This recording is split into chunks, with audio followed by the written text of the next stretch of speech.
Salut et bienvenue dans cette vidéo consacrée à un cours intensif en normalisation et en forme normale. Dans ce cours, vous allez comprendre le processus de la normalisation et vous allez identifier les formes normales, à savoir comment appliquer les règles de la normalisation sur des tables. Voici les éléments à développer dans cette vidéo. Donc, il y a 10 éléments. Donc, on va répondre à la question pourquoi la normalisation, identifier les problèmes de redondance qui sont l'anomalie d'insertion, anomalie de suppression, anomalie de mise à jour. On va répondre à la question qu'est-ce que la normalisation. Et ensuite, on va identifier les règles de normalisation, la première forme normale, deuxième forme normale, troisième forme normale et la dernière forme normale de Boyce-Codd. Alors, d'abord, on va répondre à la question pourquoi la normalisation. Donc, ce cours est une suite du cours intensif en conception de base de données. Vous trouvez le lien ci-dessus, donc, ou en bas, dans la partie de description concernant ce cours de conception de base de données. Alors, dans la vidéo du cours intensif en conception de base de données, vous avez appris la construction d'une base de données en partant de la modélisation, c'est-à-dire l'élaboration du modèle conceptuel de données, ce qu'on appelle en abréviation MCD, donc jusqu'au modèle relationnel. Donc, il s'agit de la liste des tables constituant la base de données. Dans cette vidéo qui est cours intensif en normalisation et forme normale, vous allez vérifier si votre base de données, c'est-à-dire l'ensemble des tables, ne présente pas d'anomalie. C'est-à-dire que les tables ne présentent pas de problème de cohérence et qui sont bien optimisées. Alors, pour comprendre les problèmes de cohérence et le problème des anomalies que les tables peuvent avoir, donc soit l'exemple suivant concernant la table employé. Donc, la table employé contient pour chaque employé le numéro d'employé, le nom, le prénom et l'adresse de l'employé, ainsi que le numéro et le nom du département auquel elle est affectée. Donc, parmi les problèmes qu'on peut détecter dans une table, il y a le problème de redondance. Alors, le nom du département, quand vous remarquez le département finance, apparaît pour chaque employé dans le département D6. Donc, il en est de même pour les autres départements, car selon notre modèle de données, plusieurs employés peuvent travailler dans un même département. Et puisque le nom du département apparaît plusieurs fois dans la table, l'attribut nom de département est donc redondant. Alors, pour supprimer cette redondance, nous enregistrons une fois pour tous les noms des départements de chaque département dans une table séparée, au lieu de la répéter pour chaque employé. Alors, restons toujours dans l'anomalie d'insertion. Donc, une table contenant des informations redondantes peut entraîner des anomalies. Donc, admettons qu'un nouveau département de marketing, D9, vient d'être créé. Donc, nous constatons qu'il est impossible de le définir dans la table employé. Il existe une anomalie d'insertion. Pourquoi ? Car nous ne pouvons insérer aucune nouvelle ligne dans la table employée sans donner un numéro d'employé unique. Donc, pour ajouter un nouveau département, vous devez ajouter un employé. Anomalie de suppression. Donc, nous parlons d'une anomalie de suppression lorsque nous perdons des informations involontairement. En supprimant tous les employés dans notre table employée, nous perdons simultanément les numéros et les noms des départements. Anomalie de mise à jour. Il existe des anomalies de mise à jour si le nom de département D3 devient système d'information au lieu d'informatique. Alors, nous devons appliquer ce changement de nom de l'ensemble des employés du département concerné. Cela entraîne une mise à jour de la table employée à plusieurs endroits différents. Cet inconvénient s'appelle anomalie de mise à jour.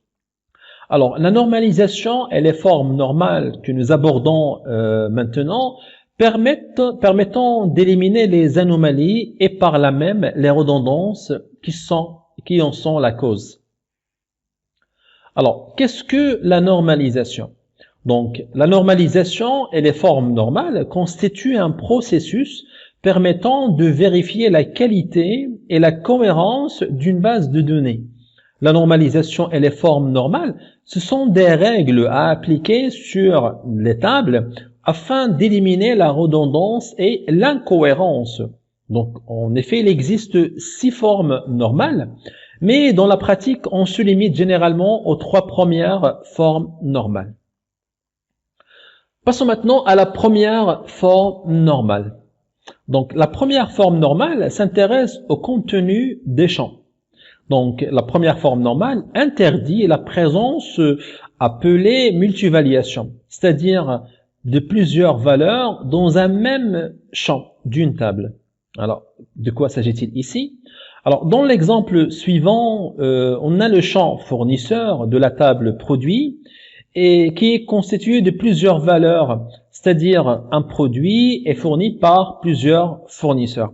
Ici, vous remarquez que pour le produit P120, il est fourni par le fournisseur F1, le fournisseur F25 et le fournisseur F84.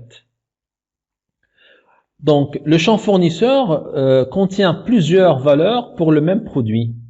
Alors, une table satisfait à la première forme normale si le type de ses attributs sont constitués de valeurs atomiques, c'est-à-dire une seule valeur et pas plusieurs.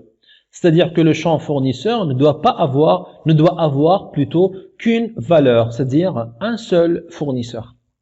Alors, on constate que cette table produit n'est pas en première forme normale, car chaque enregistrement contient plusieurs fournisseurs pour le même produit.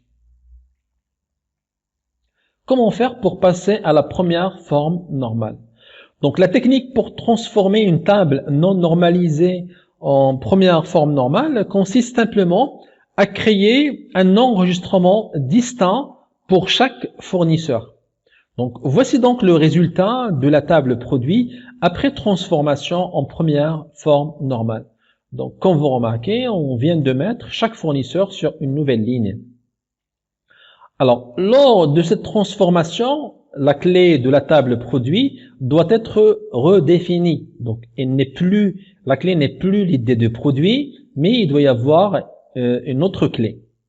Donc, en effet, afin d'identifier un enregistrement de manière unique, nous avons besoin à la fois de l'idée de produit et l'idée de fournisseur. Les deux attributs qui forment l'ensemble constituent la clé composée. Donc, qui sont généralement placés dans les premières colonnes adjacentes de la table. Bien sûr, ce n'est pas obligatoire de placer les deux colonnes constituant la clé de façon adjacente. Alors, paradoxalement, la transformation en première forme normale nous donne une table qui comporte des redondances, ce que vous remarquez ici. Donc, dans la nouvelle table, le nom du produit et le stock sont redondants car ils se répètent à chaque produit. Donc, la deuxième forme normale nous permet d'y remédier.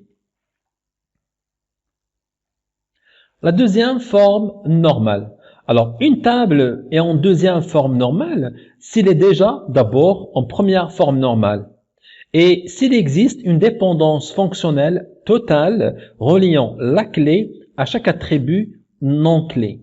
Ça, c'est la condition de la deuxième forme normale. D'abord, faisons un rappel sur les dépendances fonctionnelles. Qu'est-ce qu'une dépendance fonctionnelle? Alors, un attribut B est fonctionnellement dépendant de l'attribut A si à chaque valeur de A correspond une seule valeur de B. Notez donc conventionnellement A flèche B. Par conséquent, la dépendance fonctionnelle de A vers B exprime le fait que chaque valeur de A détermine de manière unique une valeur de B. Alors, une propriété connue des clés d'identification est que les attributs non clés dépendent de la clé de manière unique. Donc, dans une table donnée, il existe donc une dépendance fonctionnelle entre les attributs non clés avec leurs clés. Dans le cas des clés composées, donc une clé composée, c'est une clé qui est formée de plusieurs attributs ou bien de plusieurs champs. Alors, nous devons compléter la notion de dépendance fonctionnelle par celle de la dépendance fonctionnelle totale. Donc un attribut B est en dépendance fonctionnelle totale envers une clé composée de S1 et S2, c'est-à-dire S1 et S2 sont deux attributs, et on note S1, S2 flèche B, si B est fonctionnellement dépendant de toute la clé composée, et pas seulement d'une partie de la clé. La dépendance fonctionnelle totale exprime donc le fait que la totalité de la clé composée détermine de manière unique les attributs non clés. Alors, en revanche, nous disons qu'il existe simplement une dépendance fonctionnelle donc S1, S2, donc flèche B, c'est-à-dire détermine B, si S1 détermine B, ou bien S2 détermine B. Alors, dans la dépendance fonctionnelle totale d'une clé vers un attribut, celui-ci ne doit pas dépendre d'une partie de la clé, mais doit dépendre de la totalité de la clé. Considérons la première forme normale de la table produit. Elle contient la clé composée de l'id de produit et l'id de fournisseur. Donc, il faut maintenant vérifier la dépendance fonctionnelle totale vers les attributs non clés, à savoir le nom du produit et le stock. Donc, nous constatons qu'il existe deux dépendances fonctionnelles. Donc, l'id de produit et l'id de fournisseur déterminent le nom du produit. L'id de fournisseur et l'id de produit et l'id de fournisseur déterminent le stock. Alors, chaque combinaison de l'id de produit et l'id de fournisseur détermine donc de manière univoque le nom du produit et le stock. Néanmoins, il est évident que le nom du produit et le stock produit n'ont aucun rapport avec l'id de fournisseur. Donc, cela signifie que les deux attributs non clés sont fonctionnellement dépendants d'une partie de la clé. Donc, à savoir, l'id de produit détermine le nom du produit et l'id de produit détermine le stock. Ce qui est contraire à la définition de la dépendance fonctionnelle totale. Ainsi, nous en concluons que la table produit n'est pas en deuxième forme normale. La condition. Une table donc dotée d'une clé composée qui n'est pas à la deuxième forme normale doit être décomposée en sous-tables. Donc, qu'est-ce qu'il faut faire pour passer à la deuxième forme normale? Donc, il faut d'abord créer une table distincte constituée des attributs qui dépendent que d'une partie de la clé. 2. On définit la deuxième table formée de la clé composée et d'éventuels attributs qui caractérisent la liaison. Alors, dans l'exemple précédent, l'éclatement donne lieu à deux tables, produit et produit fournisseur, qui sont toutes en première et en deuxième forme normale. La table produit ne contient plus de clés composées, donc il est en première et en deuxième forme normale. La table produit fournisseur ne possède aucun attribut non clé, ce qui rend inutile la vérification des critères de la deuxième forme normale. Passons maintenant à la troisième forme normale. Une table est en troisième forme normale s'il est déjà en deuxième forme normale et qu'aucun attribut non clé ne dépend d'une clé quelconque par transitivité. Alors, la dépendance transitive est une dépendance fonctionnelle déduite des autres dépendances. Par exemple, l'attribut non département dépend fonctionnellement de l'idée de l'employé par le biais de l'idée de département. Donc, en effet, nous savons qu'il existe une dépendance fonctionnelle entre l'idée de l'employé et l'idée de département d'une part, et entre l'idée de département et son nom d'autre part. Ces deux dépendances fonctionnelles, donc idée employé détermine idée département et idée département détermine nom département, nous dérivons la dépendance transitive qui est ID employé détermine nom département par le biais de l'ID de département. Donc, en principe, étant donné deux dépendances fonctionnelles, donc A détermine B et B détermine C avec un attribut commun B, on en déduit par transitivité la dépendance fonctionnelle A détermine C.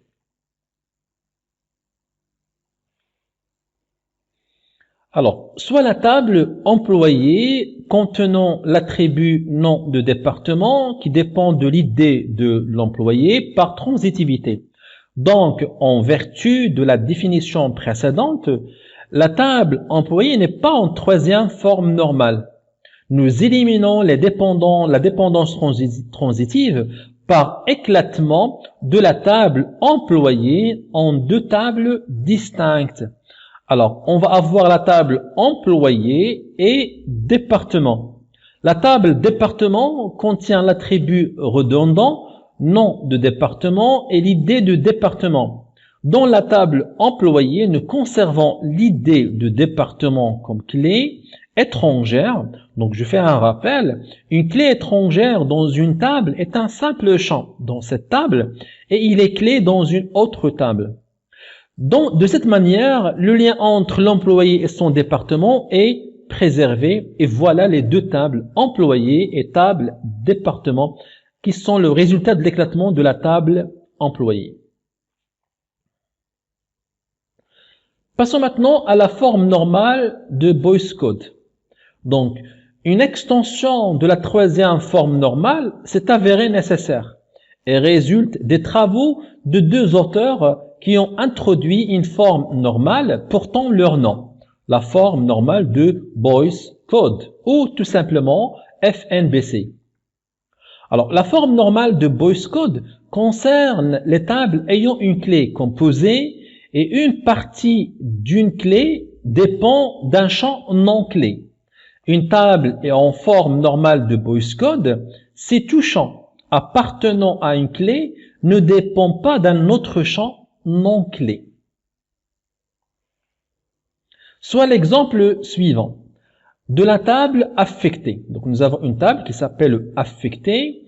Il s'agit d'un employé qui est affecté à un certain nombre de projets avec un certain nombre d'heures effectuées dans un certain nombre d'unités de fabrication.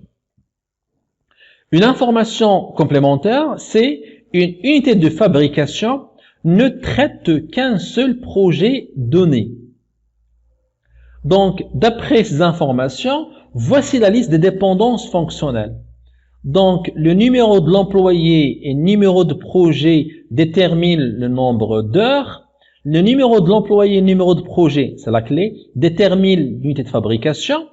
Et nous avons l'unité de fabrication détermine le numéro de projet. C'est grâce à l'information complémentaire qui dit que une unité de fabrication ne traite qu'un seul projet donné.